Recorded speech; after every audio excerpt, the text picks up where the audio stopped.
West Michigan. This is Grand Tap Media and Grow Business Today first podcast called Tap In. We're going to be connecting to leaders, nonprofits, help them grow and help our community grow. So I'm going to tap into right away to Stephanie Kolakowski, and she's going to introduce our very first guest. Hi, Stephanie. Hi, Pam. I am so excited. Our very first guest is part of an organization near and dear to my heart who does phenomenal work right here in the greater Grand Rapids community. And Andy Johnston is the Vice President of Corporate and Government Affairs and a big player in our COVID relief, all pivoting and doing wonderful things during the pandemic. So, Andy, thanks for joining us today. Oh, it's a pleasure to be here. Thank you. I love the inspiration and the reason behind the podcast too. Oh, yes. Thank you. Absolutely. So thank you for joining us. We find that a lot of people, there are so many questions and so many opportunities to connect with leaders like yourself to have a better understanding of what's going on in our community and our world. And today we really want to focus in on pivoting during the pandemic to start off and hear from you what the Chamber's been doing and hearing from the business community and how you guys are looking ahead and moving forward. Yeah, that's a big question right there. But I think it's one on everybody's mind. And, since March, there's pivoting and there's also doubling down on what the Chamber is there to do for our members in the first place, which is provide information, connect people to resources, give them access to the policymakers that are, driving what our business climate is going to look like. So we really doubled down on all that. When the pandemic hit, and just looking back at what we've done and have been trying to do for members, since March, it's really been incredible. The amount of, just outreach, thousands of outreach messages, emails, phone calls.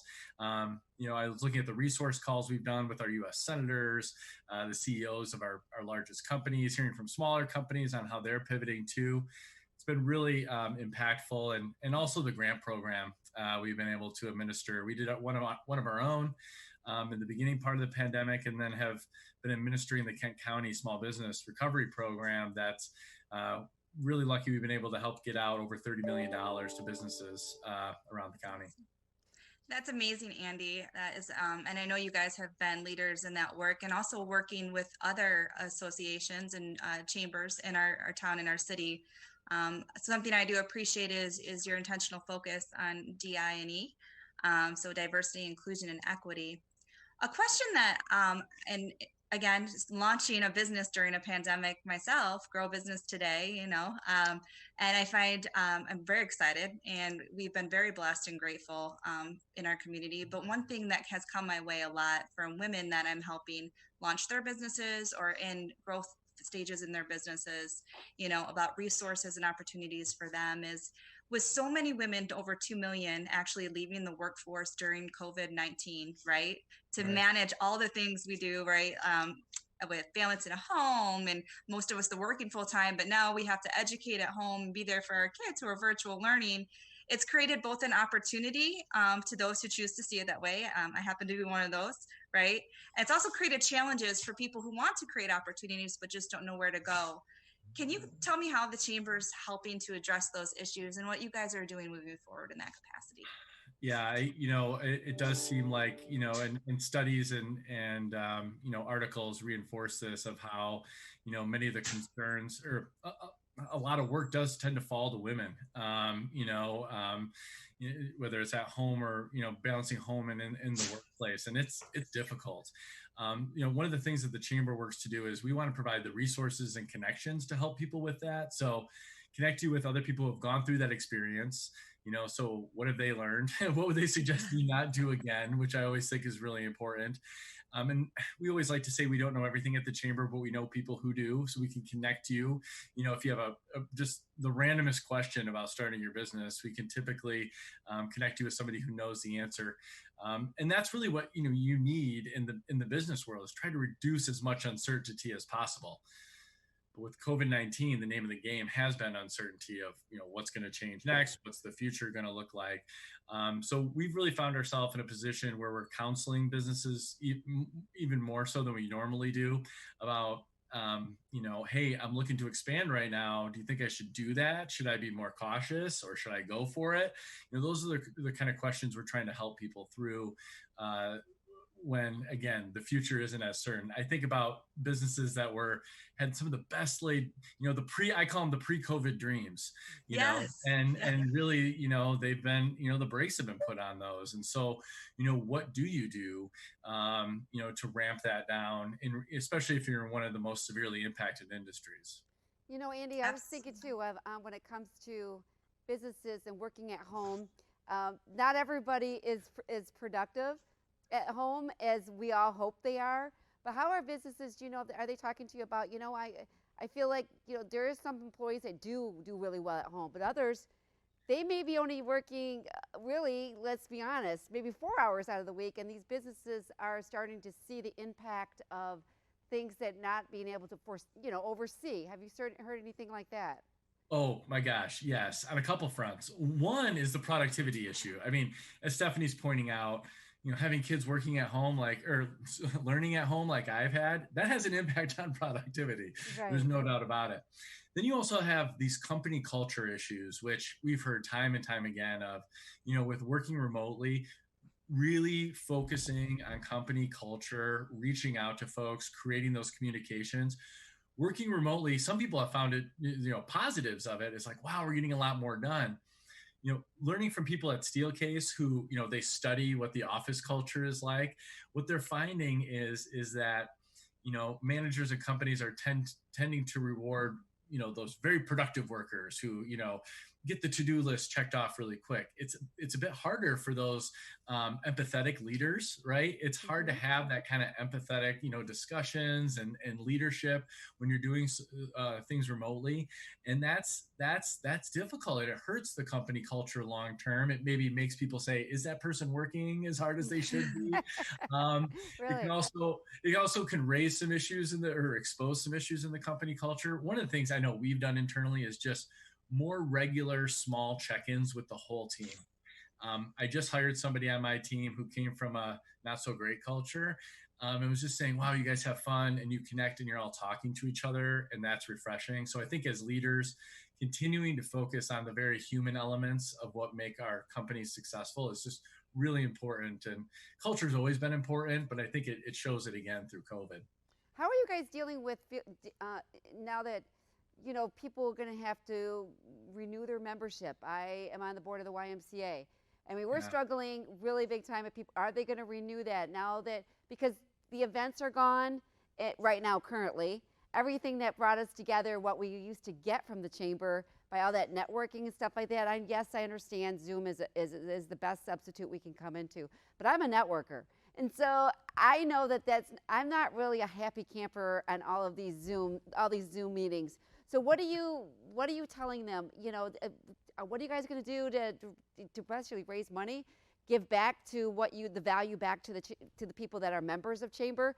And are you hoping that they're going to renew? Maybe they're discovering they don't need it like they used to. What's your thoughts on that? Yeah, I think one of the things we're seeing is that, and I feel like you're making me toot our own horn here, but I think, what we've heard a lot, we've got a lot of positive feedback from members that at least our association we really stepped up and provided a lot of value to members and the communication that they need. That networking part though, yeah, you're so right. I mean, it's one of the things I get worried about is that your networks become a little stale when you're kind of stuck in the same Zooms with the same folks, the same faces you've seen in the same rectangles for the last 6 months. I want to be somebody new. I think it is possible to build some of those connections via Zoom. It's just more difficult. But when we're thinking about the future, I think we're really going to be focused on still going forward those high impact content rich programs that still have some networking. We switched to like a studio setup for some of our virtual events, and I think that's gone over really well.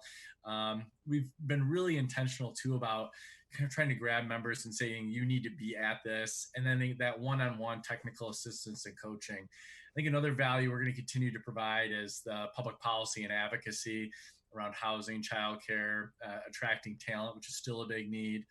And then that organizational growth. I am so proud of our leadership development and capacity building programs like Athena.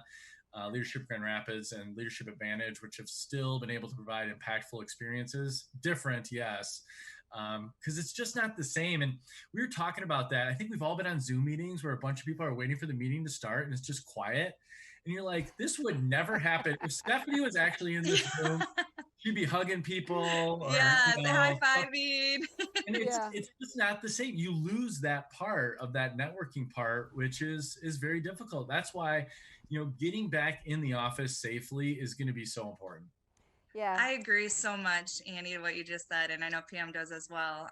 We are, as networkers, you can't replace the energy of a room and the creative flow of a room, especially when you're talking about big topics, and things that are needed to move forward. It's just something about that creative energy and that vibe when you're in a room with collaborators. I do want to give a plug to the chamber. I was a part of Leadership Grand Rapids 2020's class this year. I hear that's the best class ever. Best class ever. I'm learning that everybody says their class is the best class ever. It's crazy. I mean, just a lot of best classes. But you know what? It was really cool. It was an experience like I've never had in a professional capacity or in a community building capacity, to be around the room with so many people who were so, focused in on collaboration, working and learning from one another. And what I personally learned as both a steward of Grand Rapids and as a business professional, as a mom, as just a woman in business, as a partner in crime, I learned a lot about the city that I did not know, and a lot about the intricacies of organizations I did not know. And I've just gained so much respect for so many people that were involved, not just in the program, but that we met through the program. And it's been really a great experience, even during COVID, when we had to switch to virtual learning.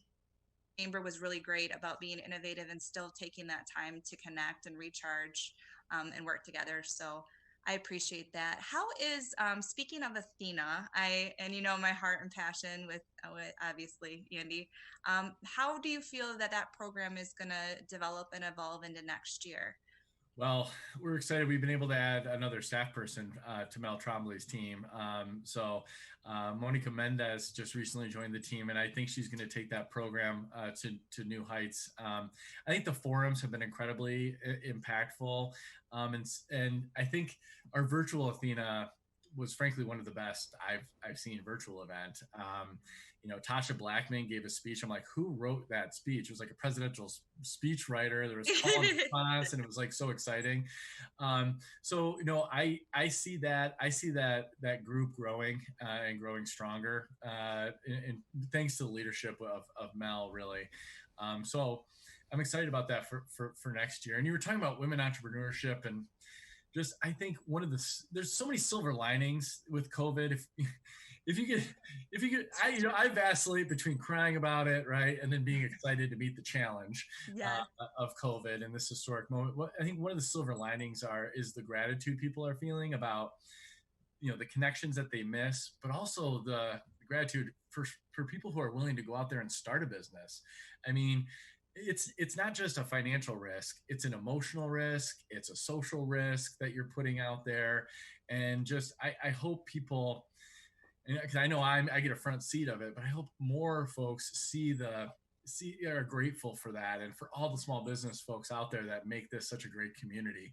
And I think Athena helps highlight that, and then provides support especially to those women leaders and entrepreneurs in their roles. Absolutely. Whoops, my ears out. Okay, so what are you seeing?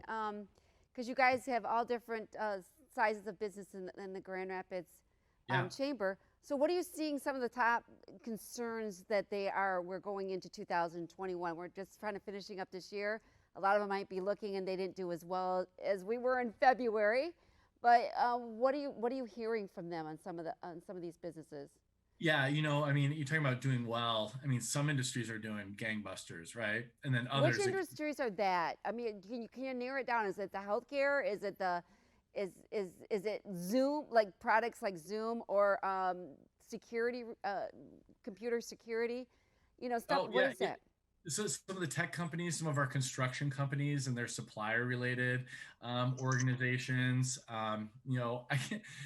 we tend to go around and say like, how are things going, right? And you hear that, it's like, hey, it's actually going really, we're doing pretty well from that. And then the ones impacted, it's obviously those impacted by the closures. I mean, it's existential for them. So going into 2021, and the rest of December is, the number one priority is what kind of relief can we get to the businesses that are impacted right now that there's a vaccine on the horizon.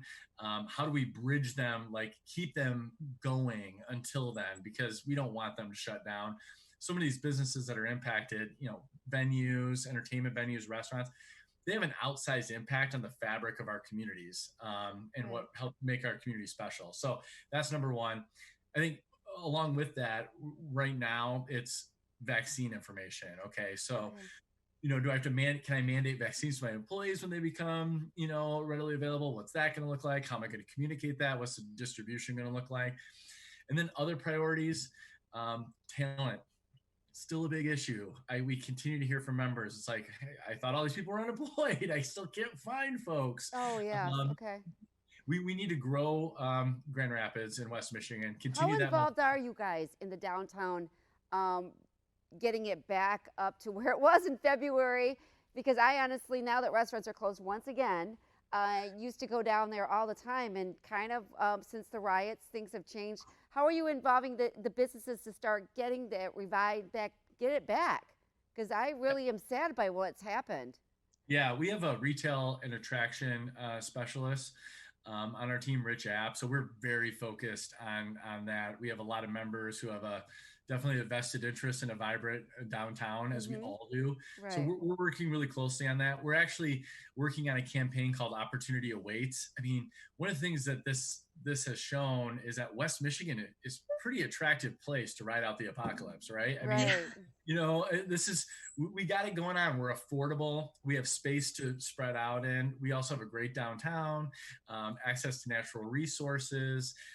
So we want to really tell that story more, and we're growing, and we need to continue to grow. We need to become more diverse. I think that will be positive for our business environment in so many ways. I think, attracting more immigrants as well, because when you get more people, you also get more entrepreneurs, and it will help, drive that entrepreneurial culture. So related to that, housing is a big issue we're working on at the state level, and we have a package of legislation we're working to get introduced next session. And then childcare too. How can we make childcare more affordable and accessible? Because we have all these open positions, but with childcare, it's such a barrier to getting more people back into the workforce, particularly women. When you say housing, are you looking at like just the middle class, like a average starter home, or are you looking at every level of housing? Every level, because every level helps. When you create more supply, right, you're going to be able to get more turnover into those, those starter homes, the more affordable, workforce housing homes. And so when you add more market rate housing at the higher end, that's gonna free up those other housing options. Are you working with any of the other chambers, such as Wyoming Kentwood? I used to be on the Granville Jenison, and of course there's other smaller chambers. Are they reaching out to you and asking you how you are engaging with your members, and how you're getting helping them that are kind of home and they have to figure this all out from their house? Oh yeah, we've been collaborating with them, especially with the Kent County Small Business Recovery Program. Lowell, Cedar Springs, Sparta, the whole county. We've been because we're all stronger together when it comes to getting the word out, and then particularly on advocacy, we collaborate with not only our local chambers but chambers across the state. Wow. Okay. Is there anything? Is there anything you would like to? I don't know, Stephanie, you had the questions there. We want to make sure we utilize every minute we have with Andy. A little worried we lost Stephanie here. Really? Okay. All right. Okay. All right. So you know what? Being part of the chamber thing is so how is are you I know you said you were asking other chambers how they're doing, but I mean, like on the state level, I mean, what are some of the things they're telling you that would be like, example being teaching people how to be on Zoom? I'm on Zoom right now, but I've been in front of television. But I have been, people have told me some other kind of weird stories that people don't even realize they're doing, that they're on camera. Do you understand? You making mistakes? It's, is it being recorded? Yeah. What are you hearing? We've all had those hiccups, right? Like, hey, you're still muted. We've had issues where we've been having a chamber event, and it's good to make sure you're watching everybody's camera when somebody needs maybe their camera turned off for them. But I do think one of the things about this, again, maybe perhaps another silver lining is that it's forced us all to learn this meeting a little bit better. So it may create more efficiencies down the road. I was just at a national chamber event, and they were saying, how permanent do you think work from home is going to be? Right. The reactions were interesting. I kind of think it might not be as permanent. I think there's going to be kind of that FOMO when it comes back to people going back to the office and craving the human interaction, like you were talking about, Pam. So I think it's going to be additive. I think more of these Zoom meetings, be able to maybe get things done more efficiently.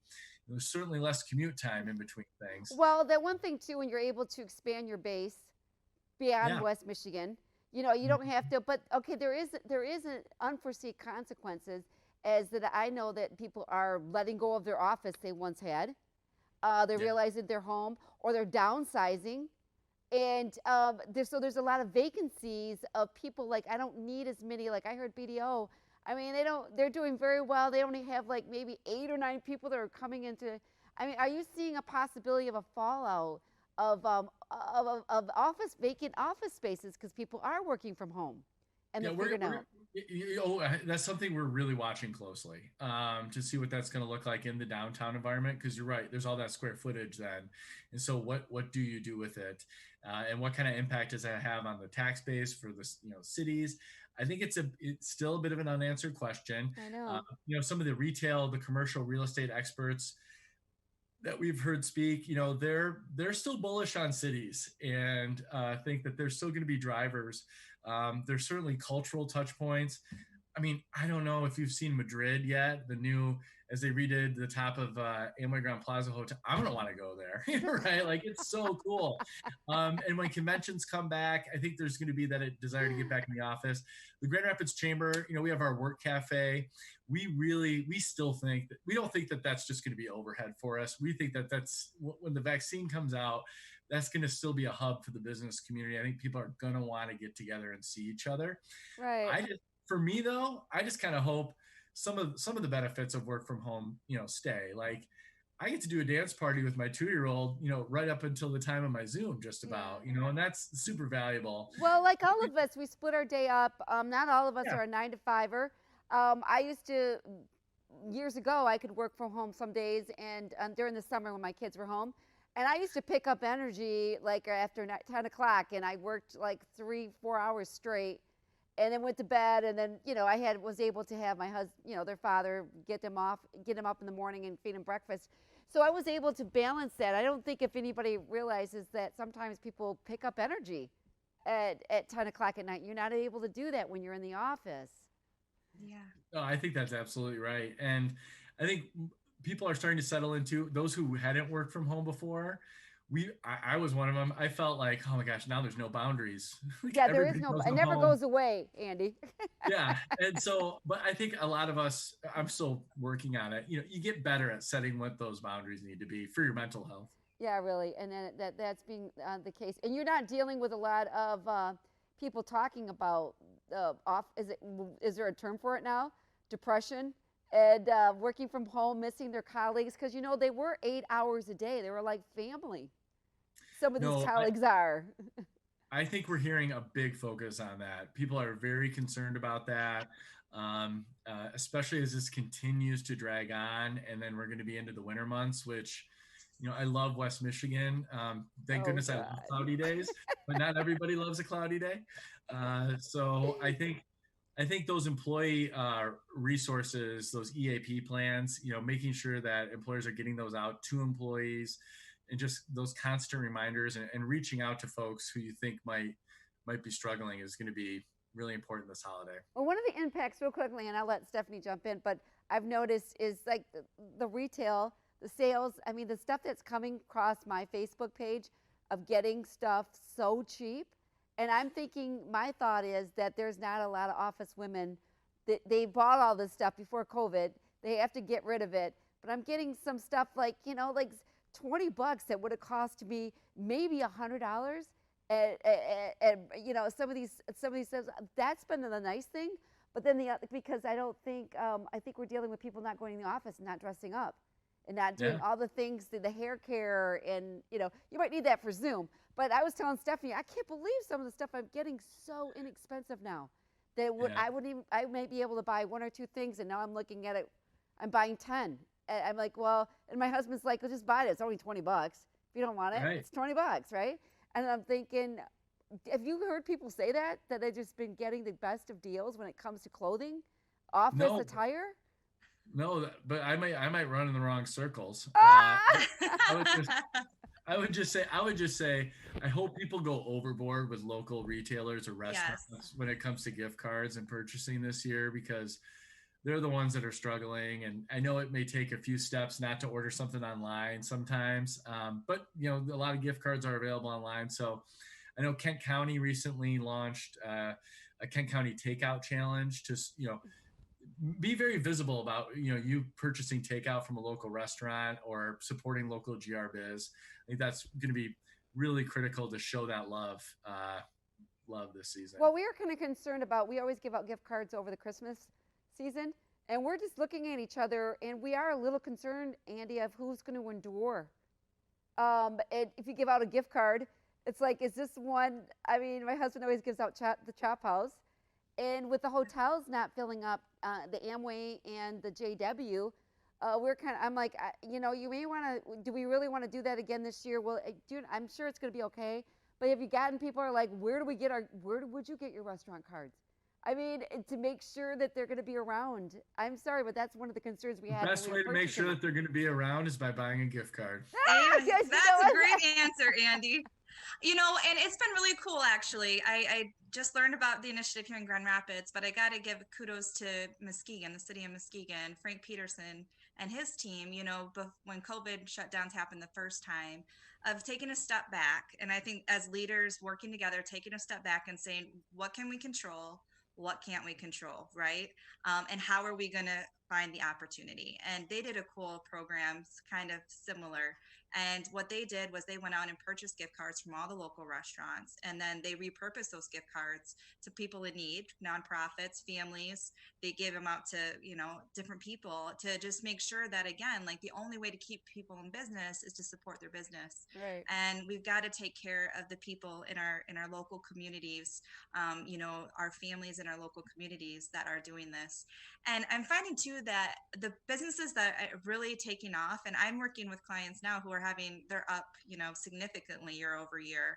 And so when we look at categories like, people at home, now it's a great time to buy or adopt a pet, now it's a great time to look at and say, okay, how can I do the remodeling inside that I've been putting off because I haven't had time to do it? And now I look at it every freaking day, right? And now I need to fix this. So I'm seeing, construction, home improvement, painting. Right.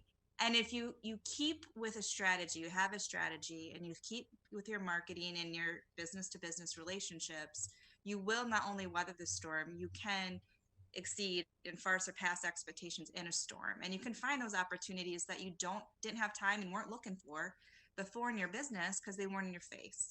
And it's been really cool to work with people that are really focused in on that, right? The opportunity, the glass half full approach to, okay, this sucks, but I can't control it. So what can I control? Right? Yeah, that's kind of in life I too. think that's really inspirational. And I think there's a lot of folks seeing that. And while it's so tough, like on restaurants, while it's so tough for restaurants right now, they're very entrepreneurial. Yes. That tend to start and run those kind of businesses. Like, so talking to Gordon Food Service, right? Gosh, so many of their clients are closing, but they'll tell you that, they're the kind of people that are going to start the new concept, right? When it makes sense. I think about the Little Bird folks. They started Quarantino's Pizza, which is, I love dad jokes. So I thought that was a great name for a pizza place during this time. But I think that's another example. Yeah. I mean, and you look at too, we're launching First of Things right out of here, the guys that was it the brewery, the first Black owned brewery, right, is coming to light. And there, I mean, you look at Amway's pivot. I mean, right away, of course, they're experts in this space, but they've said, okay, hand sanitizers. So, you know, what can we do? What can we create? What can we do to amplify and help our communities? You know, you see that in as a small business, when you see leaders step up like that, you know, it is inspiring and it is empowering to say, you know what? Yeah, yeah, we can do it. We can do that. We may not to that level, but we can do this, you know, and that's when beauty happens. And I'm actually going to be interested to see next year the percentage of entrepreneurs, specifically, you know, our women and our minority entrepreneurs in this, that have stepped out of that space and launched, and where we are at the end of 2021, and how some of the things that we're doing now really well, what things we're going to add to create those spaces. You guys were talking earlier before my DoshCon AT&T internet disconnected. Sorry about that. but you guys were talking about unused space. And I just look at the opportunity when we talk about childcare, of creating more spaces that have childcare included in those co-working spaces, and have mental health facilities and mental health people there, right? And these and doggy daycares. And doggy daycares. You know that has to be there. So I mean, so really. So Andy, before we wrap this up, I want to just address questions that we get asked behind closed doors about the mask requirement, and when we do go back into work, the workforce, those numbers are probably going to go back up again, but businesses are worried about being fined or being penalized if they're not constantly enforcing the mask issue. Are you hearing businesses at all that are in existence right now that are dealing with employees coming back, saying, "Okay, I've got to," you know, what are you guys hearing about that and the mask issue? You know, I think in the workplace, what we're finding is that the workplaces are the most best socially distanced places out there. A lot of the spread's happening outside of work, you know, with people not following the social distancing rules. Is there difficulty enforcing that in companies? Yes. But I don't think it hasn't been something we've been hearing a lot from members. When it comes to like fines and compliance from the state, my OSHA is really bending over backwards to try to work with employers. Now, if there's egregious violations, of course, they're going to step in with fines, but they've been really good to work with. We have a great relationship with my OSHA. So if, there's folks out there that are dealing with that, we're happy to help them through that. Okay, good. But I think that's going to be interesting, Pam, right? Is that when there's a vaccine, what are we going to do? How do you manage that with employees? How do you communicate? And I think that's where, again, that culture is so important, because you're asking so many people to roll with the punches about things that they're uncertain about or fearful about. Because you may have somebody who's very fearful, and then you may have somebody on the other spectrum who's not at all. And so how do you make the workplace work for everyone? And that's where the human resource folks make their money. But we also want to help equip them with the best tools that they can to do that. Well, I think it's kind of really hard sometimes on the employer, when right now we're going into flu season, right? And so you're dealing with if one of your employees came down with a fever or whatever, went home. And so where are you at on, do we shut the office down again? Because I know people have had to do that, and then they get the test back and it's negative.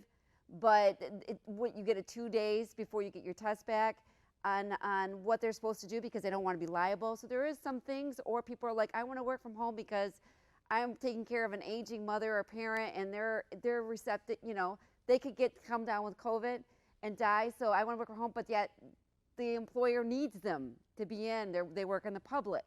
So there's so many things I've heard that it's difficult, and I'm not sure on your level, but this is what gets discussed in situations from behind closed doors.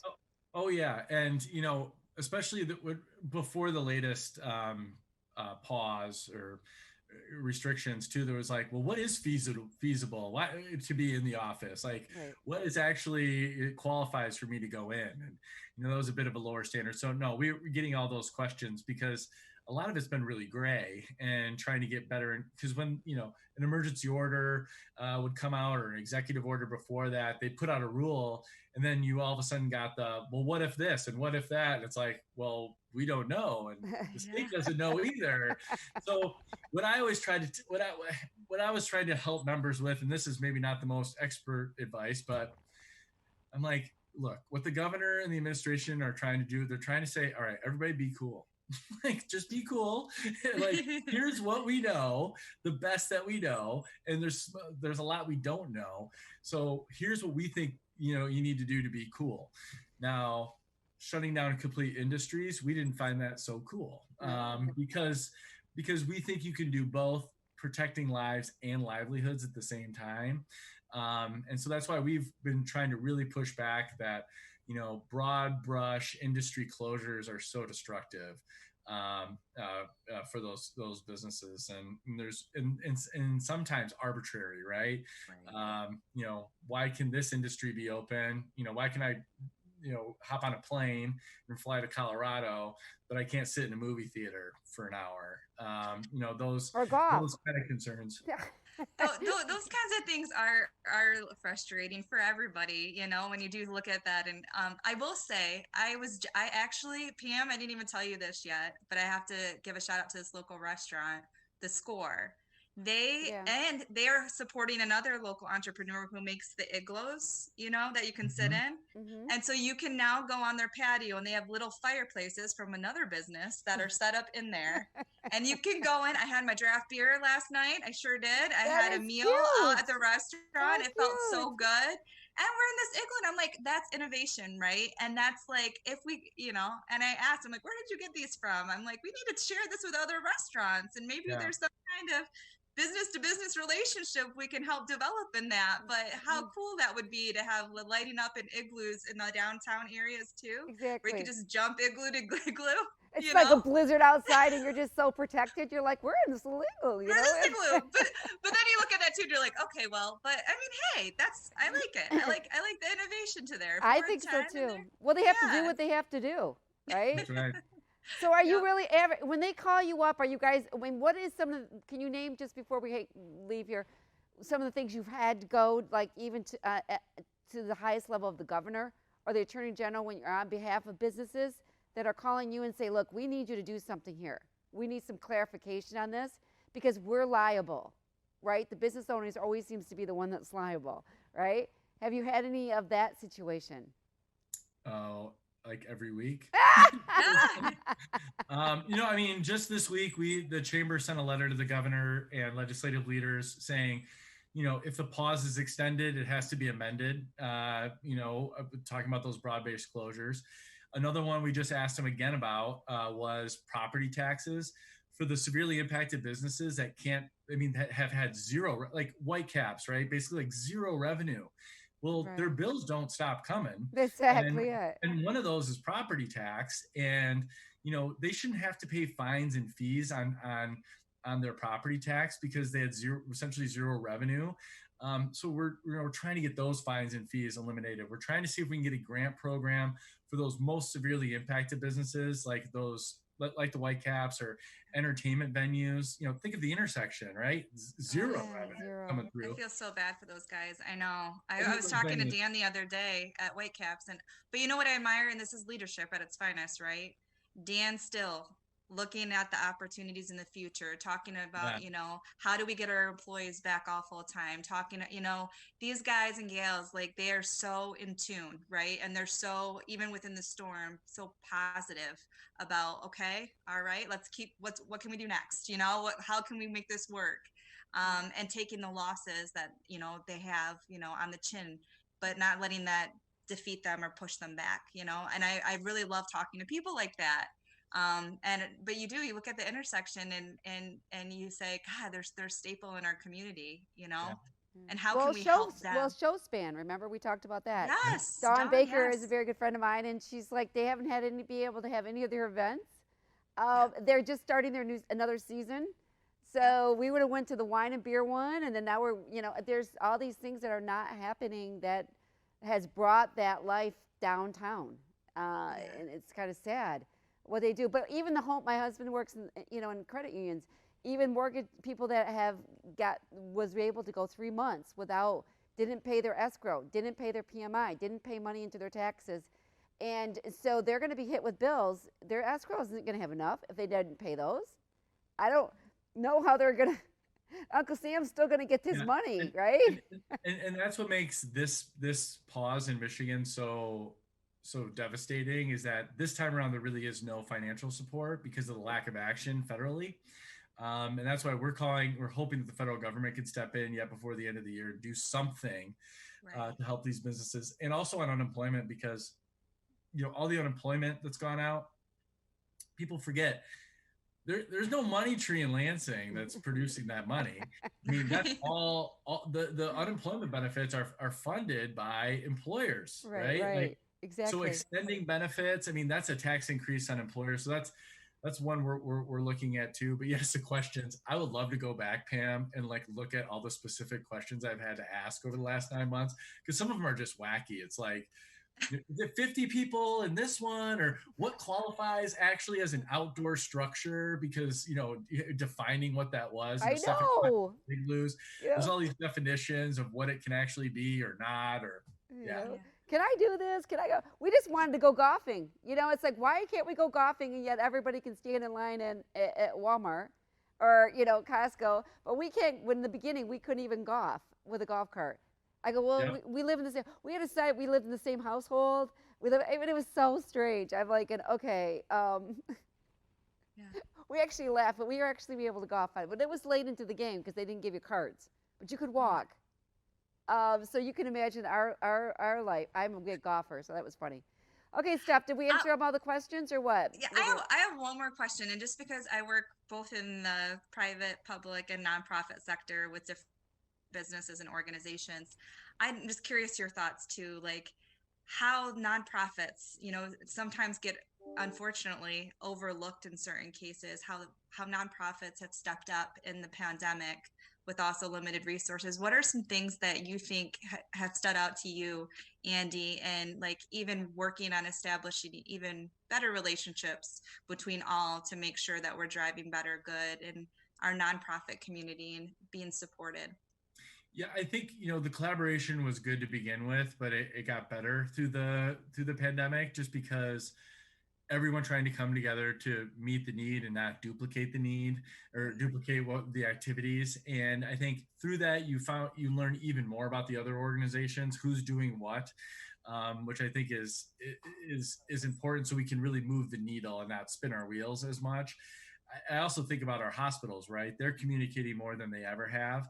I think, so hopefully those things will continue to pay, dividends as in our community as we adjust to the new normal, which I've been told by one of my colleagues, we just got to call it the new reality. Yes. What it is. We're going to live with this. And we're going to be stronger for it, because that's one of the things I love about Grand Rapids and this West Michigan business community is when the going gets tough, we just get to work, right? Absolutely. What's going to happen next, And I love that mentality during this pandemic. It's like, oh, you could sit there and just crawl up in a ball and just doom scroll all day of what's the latest scary information. But more people are like, okay, here's what I know, and here's what I can do today. And then just go do that as best you can today. And then we'll regroup tomorrow morning and do the same thing. And I kind of, that was exciting for I know our team, but also other teams to try and do that. Awesome. Well, in closing, Andy, I thank you so much for your time and your expertise. What you and your team do on a daily basis is really inspiring, and we are all very grateful for it. Well, thank you. Thanks for what you guys are doing with this. I think this will be great. Absolutely. Well, I'm going to feel for you. Every time the governor says something, I'm going to be thinking about, okay, Andy's going to brace himself, because here comes everybody calling him. I'm like, what does that mean? What does that mean? I would just say, every time there's a press conference announced, everybody's like, what's it going to be? What's it going to happen? Blah, blah, blah. What does that mean? There's a lot of speculation. Right, okay, I and bet you. We got to ask you the closing question with the show. Okay. How can listeners tap in to the Grand Rapids Chamber? Oh, grandrapids.org. It's really easy. And then I'm Andy at grandrapids.org. So if you want to talk policy or get engaged, one of the things that's cool about the chamber, I would just say, is that we have if you're a member, you can join our issue committees, so you can help set the policy priorities for the business community. And that's pretty cool if you like that kind of thing. I think one of the things people realize is that, wow, government really does have an impact on my business, even more so with this, probably in ways that make the face that Pam just made. Yeah. Yeah, absolutely. And everyone's like, give that guy Andy a raise at the chamber. Let's end there. Yeah. Exactly. There you go. Okay. Well, thank you so right, much Andy. for being with us today. You were a great guest to launch off this new Tap In that we were helping businesses grow. Couldn't have asked for a better organization to launch us off, right, Chef? Yes, absolutely. Thank you so much. My pleasure. Have a can we say that? Happy holidays. Happy holidays. Okay. Bye.